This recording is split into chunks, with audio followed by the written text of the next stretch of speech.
Рәсәй медицинаһының төп бурыстарының береһе халыктың репродуктив сәламәтлеген һаклау. Буның өчен нинди саралар күрелә? Һаумыһыгыз, эфирда интервью тапшыруы, студияла Гөлсем Мәйештанова. Программабыҙҙың ҡунағы Республика медицина генетика үҙәгенең табип репродуктологы Альбина Эшмөхәмәтова. Альбина Сбәғәтовна, һаумыһыгыҙ. Бына репродуктив һаулыҡ ул кеше сәламәтлегенең төп күрһәткестәренең береһе тигән фекер менән килешәһегеҙме? Әйе, әлбиттә, репродуктив сәламәтлек кеше сәламәтлегенең иң мөһим күрһәткестәренең береһе. Репродуктив сәламәтлеккә бик күп факторҙар йоғонто яһай. Һәм ошо репродуктив сәламәтлекте ғөмүмән дөйөм кеше сәламәтлегенән айырып булмай, әлбиттә. Мәсәлән, ҡатын-ҡыҙҙарға килгәндә, уларҙың бына репродуктив сәламәтлегенә нинди факторҙар йоғонто яһай һәм нинди сирҙәр улар араһында киң таралған? Репродуктив сәламәтлеккә кешенең йәшәү рәүеше, енси культураһы, иртә эшләнгән аборттар, төрлө инфекциялар, шул осраҡтан шул енси юл менән күсә торган инфекциялар бик ҙур йоғонто яһай. Һәм улар үҙләре ошо сиратта түлһеҙлеккә китерәләр, ошо инфекциялар. Һәм әлбиттә, ҡатын-ҡыҙҙар араһында йылдан-йыл ошо түлһеҙлек арта. Төрлө сирҙәр дә йоғонто яһай түлһеҙлеккә. Бына ниндәй сирҙәр ҡатын-ҡыҙҙы түлһеҙлеккә килтереү ихтимал? Иң түлһеҙлектең иң ҙур сәбәбе ул ошо енси юл менән күсә торган инфекциялар. Сөнки улар бик күп осраҡта ошо түлһеҙлектең иң төп сәбәбе булып тора. Һәм киләсәктә русса әйткәндә непроходимость маточных труб дигән нәмә шундай төшөнсәләр инфекцияларҙың нәйе булып тора инде. Тағы нинди патологиялар осрай? Һуңғы ваҡытта йәштәр араһында яман шеш менән ауырыуҙар да бик Тимәк, йәшәрә был сирҙә? Әйе, яман шеш ауырыуҙары ла бик йәшәрә. Бына нисек уны ваҡытында асыҡларға һәм күпме ваҡыт эсендә ул ҡапыл ғына аҙып китеү ихтимал? Яман шеш хәҙерге көндә бик актуаль проблемаға әйләнеп китте. Ҡатын-ҡыҙҙар организмында күкрәк биҙҙәренең яман шеше бик йыш осрай. Ошо сирҙән йыл һайын 1 миллиондан ашыу донъяла, 1 миллиондан ашыу ҡатын-ҡыҙҙа осрай. Һәм ошо күкрәк биҙенең яман шешен үҙ ваҡытында табыу өсөн ҡатын-ҡыҙҙарға үҙ ваҡытында тикшеренеүҙәр үтеп торорға кәрәк. 45 йәшкә тиклем ҡатындарға мин йыл һайын УЗИ үтергә, мотлаҡ рәүештә УЗИ үтеп торорға кәңәш итермен. 40 йәштән һуң инде маммография эшләп тороу мотлаҡ.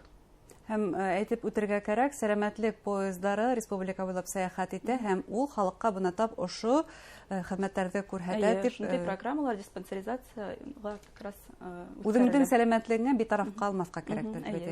Һеҙ бына үҙегеҙҙең алдан әйткән фекерҙәрегеҙҙә йыш ҡына енси тәрбиә, енси культура тинегеҙ. Үсеп килгән үҫмер буғында бына ошо енси культураны нисек тәрбиәләргә? Был эштәрҙе инде бала саҡтан, балалар баҡсаһынан, мәктәптән үк башларға кәрәк.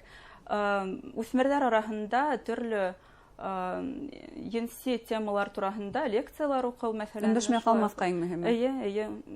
Сөнки ошо йәштәребеҙгә беҙ ни тиклем күберәк мәғлүмәт бирһәк, шул тиклем ул файҙалы буласаҡ. Менә быйыл ғына, яңы ғына мин үҙем өлкән кластарда шундай осрашыу үткәрҙем. Бик ҡыҙыҡһынып тыңланылар ҡыҙҙар. Тимәк, һорауҙар бирҙеләр. Тимәк, был тема улар өсөн бик актуаль. Һәм бына өндәшмәй ҡалмаҫҡа тигәндән, әлбиттә, ата-әсәйҙәр, бигерәк тә әсәйҙәр ҡыҙҙары менән һөйләшеү алып барырға тейештәр. Ҡыҙҙар менән генә түгел, малайҙар менән дә. Малайҙар менән дә, әлбиттә. Әйткәндә, ир-егеттәр сәләмәтлегенә килгәндә, бына йыш ҡына түлһеҙлек дигәндә, беҙ ҡатын-ҡыҙ сәләмәтлеген күҙ уңында тотабыҙ, ир-егеттәр араһында. Ир-егеттәрҙең репродуктив сәләмәтлеге лә йылдан-йыл насарая. Улар араһында инде түлһеҙлек тә шулай уҡ артҡандан арта бара. Көслө зат тип һынаған ир-аттарыбыҙҙың һуңғы арала пенсия йәшенә лә етмәйенсә яҡты донъя менән хушлашалар. Улар араһында инфаркт, инсульт, шул уҡ яман шештәр ҙә бик күп. Һәм түлһеҙлек, ирҙәрҙең түлһеҙлеге, ҡатындар түлһеҙлеге менән бер сама осрай. Проценттар Проценттар. Уларға ниндәй тикшеренеүҙәр йыл һайын үтеп тору кәрәк? Уларга урологтарга күренеп тору кәрәк, ләкин ир-егеттәр бик катындарга караганда проблема асыкланмайынса урологларга бик бармайдар инде. Инде шул түлһезлек дигән диагноз куелган осракта гына улар урологтарга мөрәҗәгать итә. Куелган осракта ла мөгаен бармай калулар ихтималдыр. Әйе, күп осракта бар. Шулай да без һеҙҙең менән маммография тураһында ла һөйләштек, әммә бынан тыш ҡатын-ҡыҙҙар өсөн башҡа анализдарҙы ла йылда биреп барыу мотлаҡ. Шулай бит. Ҡатын-ҡыҙҙарға йыл һайын акушер-гинекологтарға күренеп торорға кәрәк. Акушер-гинеколог инде шул консультацияла тәү сиратта ҡатын-ҡыҙҙың репродуктив пландары тураһында һораша һәм ошо пландарҙан сығып инде уға ниндәйҙер кәңәштәрен бирә. Әйтәйек, мәҫәлән, ҡатын-ҡыҙ тиҙ осраҡта ауырға ҡалыуҙы планлаштырмай икән, уға контрацепция ысулдары тураһында әңгәмә үткәрәләр.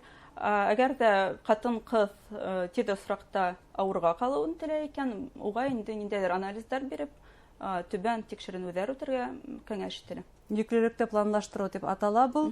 Гомумән ҡатын-ҡыҙҙар консультацияһына бына был планлаштырыу буйынса хәҙер йыш мөрәжәғәт итәләрме? Ниндәйҙер үҙебеҙҙә мәҙәнилек тәрбиәләй алабыҙмы?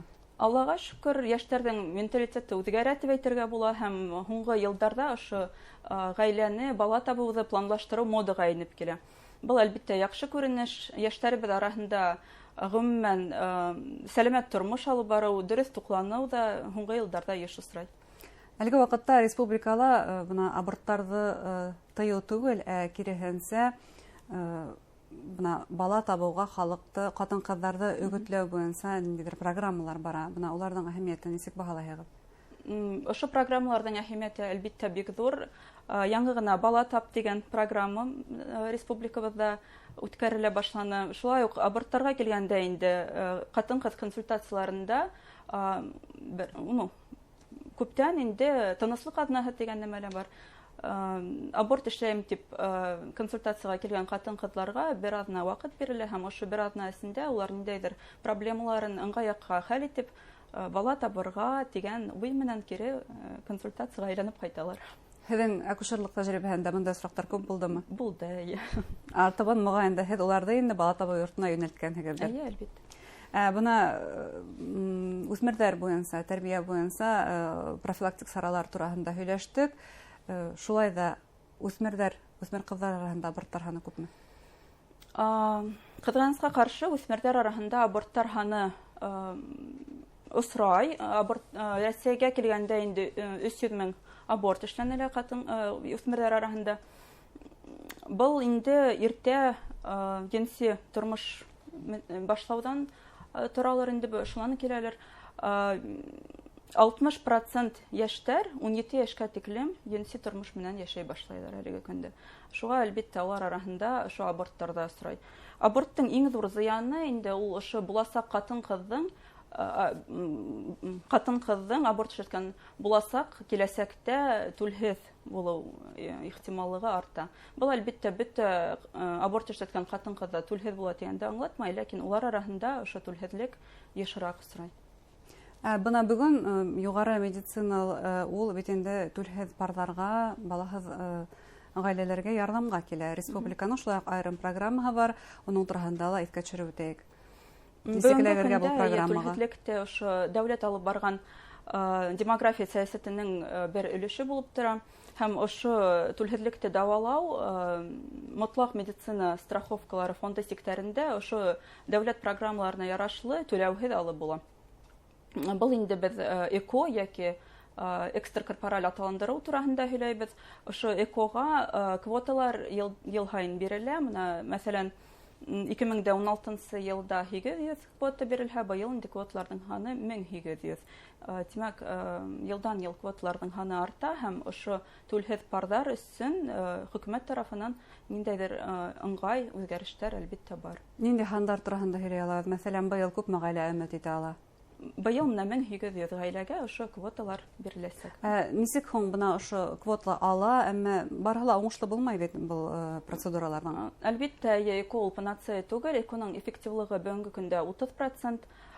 ЭКОның эффективлығы ул тағы ла ошо түлһеҙлектең төрөнән тора.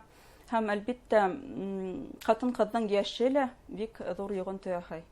ЭКОның уңышына. Уңышлы булһын өчен нинди факторлар?